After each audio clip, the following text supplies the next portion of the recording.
Thank you for watching our video. Please give us a big like, subscribe to our channel for new videos every day with amazing cars. Leave us your opinion in the comment section on the video. Thank you. After the debut of the Gazoo Racing Supra concept at the 2018 Geneva Motor Show, we had two opportunities to chat with Tetsuya Tada, chief engineer of the next generation Toyota Supra. In each instance, Tada-san was friendly, candid, and occasionally cagey about the details regarding the production-spec Supra that has been given the code A90. Because much of what we discussed refers to the Gazoo Racing concept, we suggest reading that piece first. The Supra is confirmed as a two-seater. We kinda knew this already, since the Supra's platform mate, the BMW Z4, is being developed as two-seat roadster, but it was still news to hear it from the mouth of the chief engineer. For this Supra, we did not have to take into account practical elements like back seats. We wanted to make a pure sports car and to come up with the ideal balance to realize optimal performance, which we decided on a two-seater. This is a significant break from Supra tradition. The A90 will be the fifth-generation Supra, but the first two-seater. The Supra will be powered by a turbocharged inline six-cylinder engine. Why? Because tradition matters, especially to Supra superfans. Without exception, from the first generation to the fourth generation, we always fulfilled this element of straight-six engine in all Supras, says Tada-san. Our Supra fans around the world know that. I've actually heard from many of these fans that if that element is not covered, it's not a Supra anymore. But a hybrid-powered Supra is also a go. Tada-san brought up the possibility of a hybridized Supra variant since, well, Toyota has some experience there, but declined to give any specifics about the system's origins or engine displacement. When asked later whether the BMW engine could work with Toyota's hybrid synergy drive, HSD, rear-drive transmission, Tada-san replied, "You mean as in Lexus LC, referring to the Lexus LC 500 hours hybrid?" "Yes, we are considering. Ine is the transmission supplier and they already have a relationship with BMW. Still up in the air is whether the hybrid system would utilize the i6. LC 500 hours uses a 3.5-liter V6, or one of BMW's other inline engines, i4 or i3. Weight balance will be perfect 50 hours 50 minutes front to rear." Prior to taking up the A90 Supra project, Tada-san was chief engineer on the Toyota Subaru 2+2 sports car project that led to the Toyota 86/Scion FRS/Subaru BRZ triplets. As you know, that project was powered by a four-cylinder boxer engine supplied by Subaru, and a flat layout of the boxer providing the handling advantage. But it was also a bit too front-heavy, says Tada-san. "In our testing, we found that a manual transmission 2013 Scion FRS weighed 2,737 pounds, with a 55-45% front-rear weight distribution. For Supra, we made sure that they're a perfect balance in terms of weight. 50-50, says Tada-san. Center of gravity will be lower than Toyota 86, but we don't know how Tada-san will get there." As mentioned above, Tada claims the flat layout of the Boxer 4 engine gave his Toyota 86 a handling advantage by helping to keep mass, and thus the center of gravity, low.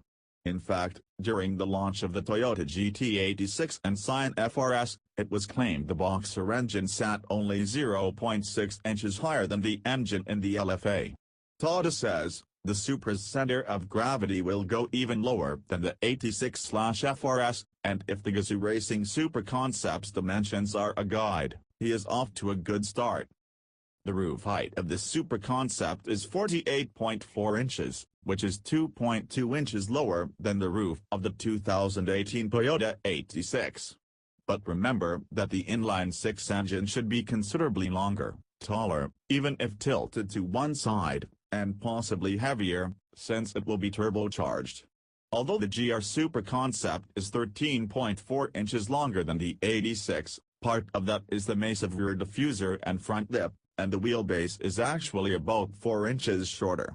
Is that enough room to get a longer, taller, heavier engine into the vehicle, while lowering center of gravity and achieving optimal weight balance? Tada says yes, but that we'll have to wait to find out how. I would like to keep the very detailed answer to that question until we launch the production car because there is no simple, single answer to that question. Not one single element of technology allows for that lower center of gravity, but a combination of various elements and technologies. Fair enough. The Supra will have double the body rigidity of the 86. Another important goal we have as we are preparing the production version of this car is that we will have two-fold increase in body rigidity compared to GT86, said Tada-san. He just offered this one up, we didn't even have to ask. The Supra will not have a rear transaxle. In our discussion about achieving all of these seemingly conflicting goals, we asked whether the Supra would get a rear-mounted transaxle. That is, instead of the transmission being mounted at the rear of the engine, it would connect to the differential and axles just ahead of the rear wheels, as is common in many high-performance sports cars. Tada-san seemed surprised by this question but then answered, obviously that is one point we are discussing. And in fact Lexus LFA utilizes transaxle layout.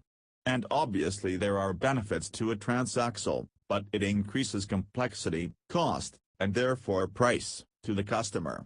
But for Supra, our ambition is that it is affordable to as many sports car fans as possible.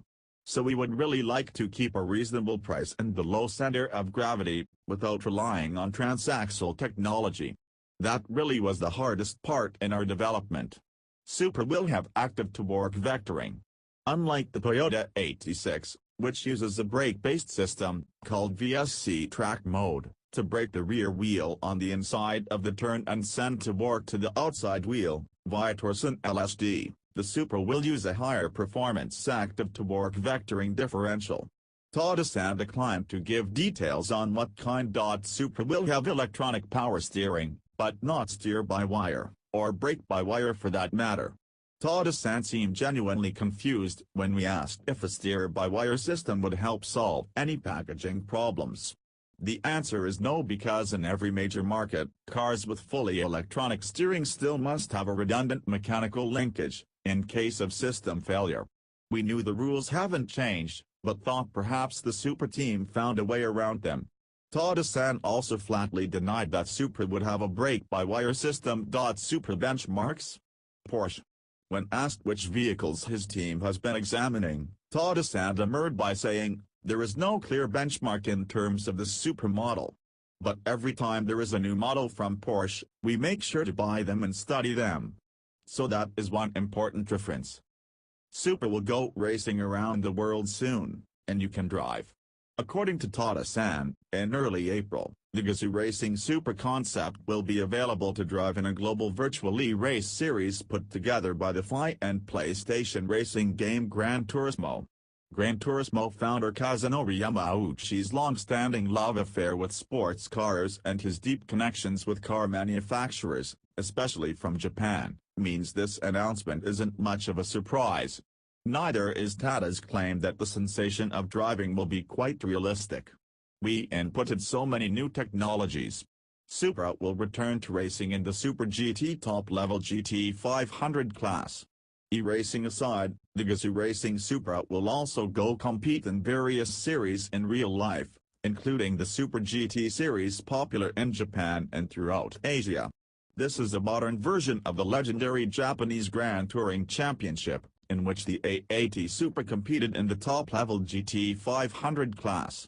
When asked whether the A90 Supra would compete in the lower-level GT 300 class or in the GT 500 class, in which Lexus currently campaigns a 600-horsepower LC500 race car, Tada replied, GT 500, and smiled.